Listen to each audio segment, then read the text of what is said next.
You know, seeing Batman and Robin in movie theaters was a much different experience than the one I had with Batman Forever. I was excited. I was 10 years old. However, my tastes were starting to change, and I was into more of the disaster sci-fi epics that were coming out around that time. The year before Batman and Robin came out, audiences were treated to films like Twister, Independence Day, and the first Mission Impossible. So as I sat in the movie theater on a Saturday afternoon with my dad, I noticed something was off. I was enjoying it thoroughly at first, but there was this couple seated in front of us that kept laughing throughout the whole movie. I thought it was annoying that they were making fun of my favorite superhero, Batman. But by the time Batman and Robin clicked their boots and spawned ice skates, my dad looked visibly embarrassed. I think he said something like, "Oh, come on."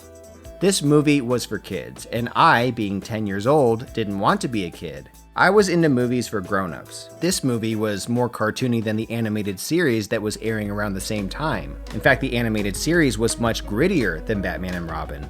Little did anyone know that this movie would be a turning point for all the superhero films that came after it. So how did this Batman sequel go so far off the rails? Well, sit back, relax, grab a frozen dinner, and let's dive into the death of a franchise with Batman and Robin.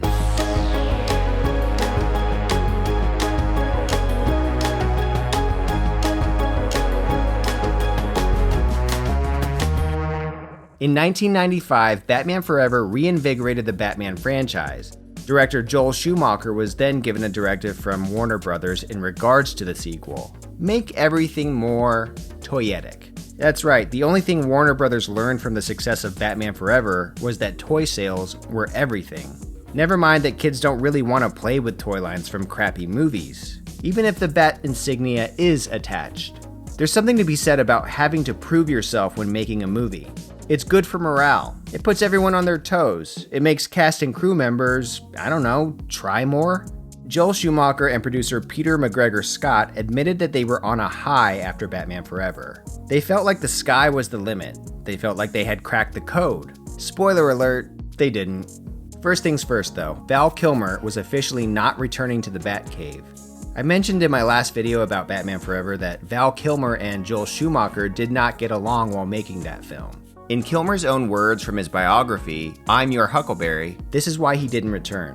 In the last days of 1994, Warner Brothers changed course. The original plan, to take 2 years before starting the next Batman film, was scrapped.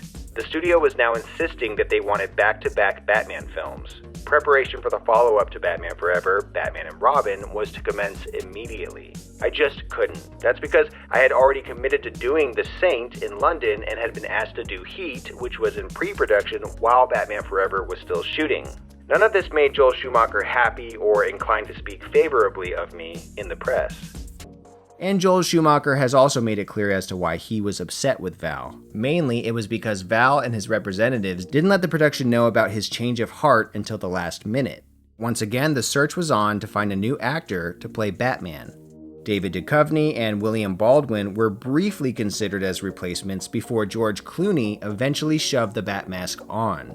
In Schumacher's mind, Clooney was perfect for the role. While on a flight, Joel drew the bat cowl over a picture of Clooney's face and was sold right then and there.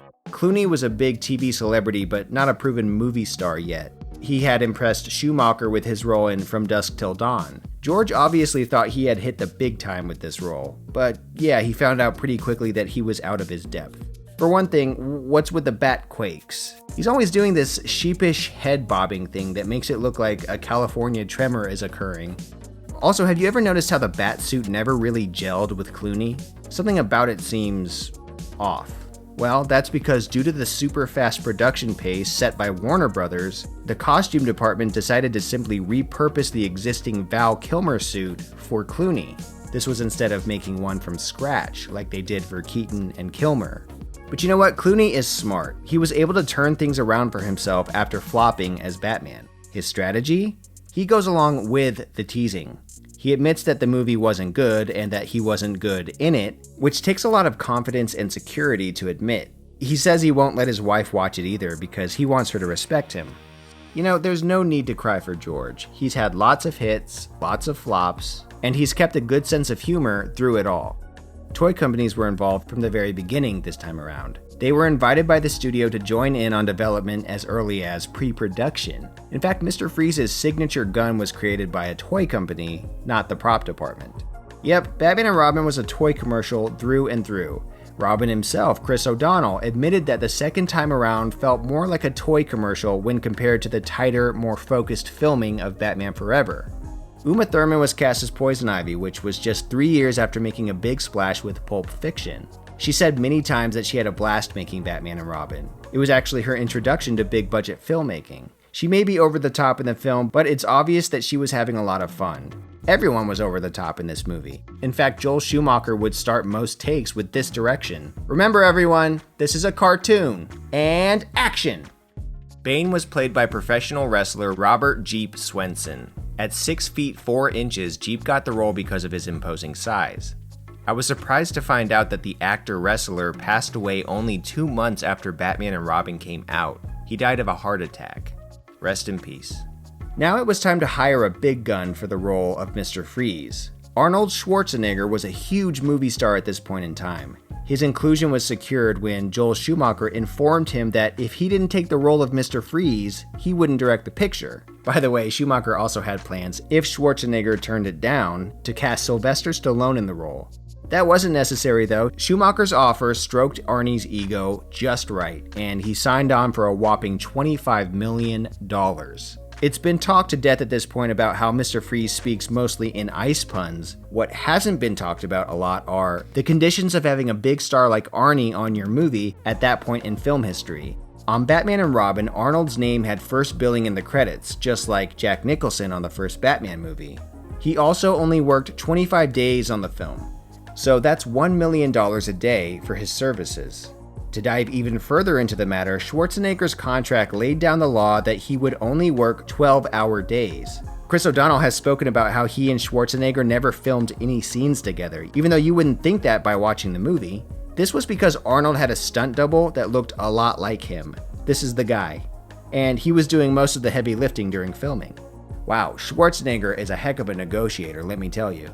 The $25 million paycheck helped to soothe the more difficult side of the job, especially when the LED light that highlights Mr. Freeze's teeth started leaking battery acid. It was doing this because Schwarzenegger's saliva would get into the seams of the light's battery, which would then go haywire and spray acid into his mouth. Wow. Again though, $25 million. Alicia Silverstone made her Gotham City debut as Batgirl. Just 2 years earlier, in 1995, the movie Clueless debuted and made the actress a star. Unfortunately, Silverstone was not happy while making Batman and Robin. In an interview with Cinema Blend on the Real Blend podcast, this is what she had to say about her experience.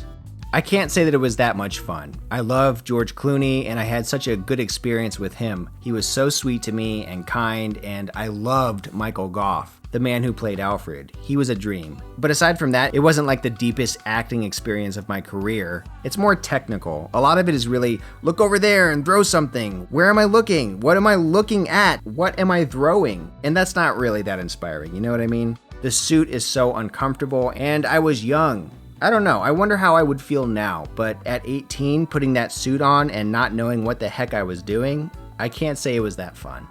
Also, tabloids would refer to Alicia as Fat Girl, which, as you can imagine, put a damper on being a superhero, especially when you're 21, still learning the ropes of your career, and you're not even fat.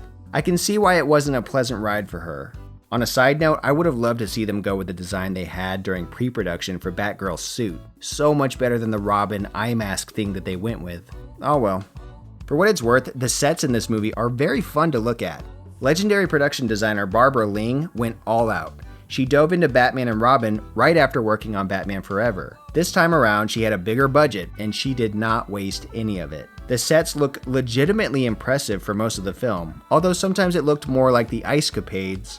That's another thing. This movie cost more than its predecessor. Forever cost $100 million before advertising costs, and on Batman and Robin, the budget ballooned to $160 million, not including the $125 million advertising campaign.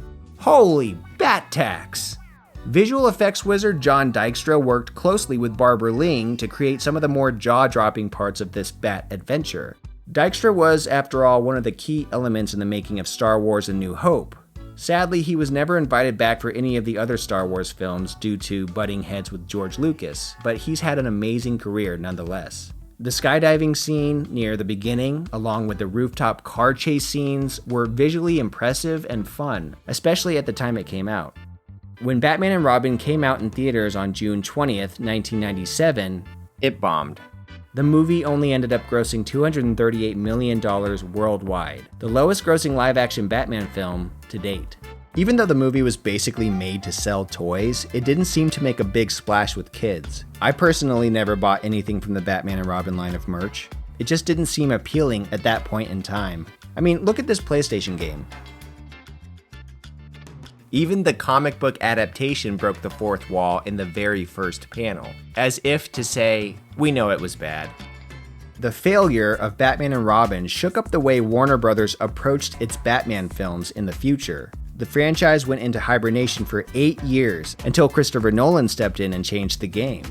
I don't know, there's something endlessly intriguing about the last sequels of a dying franchise. The nails in the coffin, so to speak. Superman 4, Spider-Man 3, X-Men Dark Phoenix, Jaws 4 The Revenge, The Mummy 3 Tomb of the Dragon Emperor, Terminator Dark Fate, RoboCop 3, Batman and Robin. I know that if I had the power to delete any of these movies from existence, I wouldn't. It's like a museum of oddities that need to exist.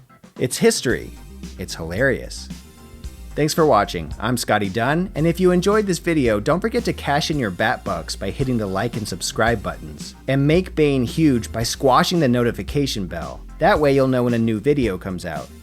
If you'd like to see exclusive content and support what I do here, check out my Patreon. For as little as $3 a month, you can join my community and we can unlock the secrets of the world together. See you next time.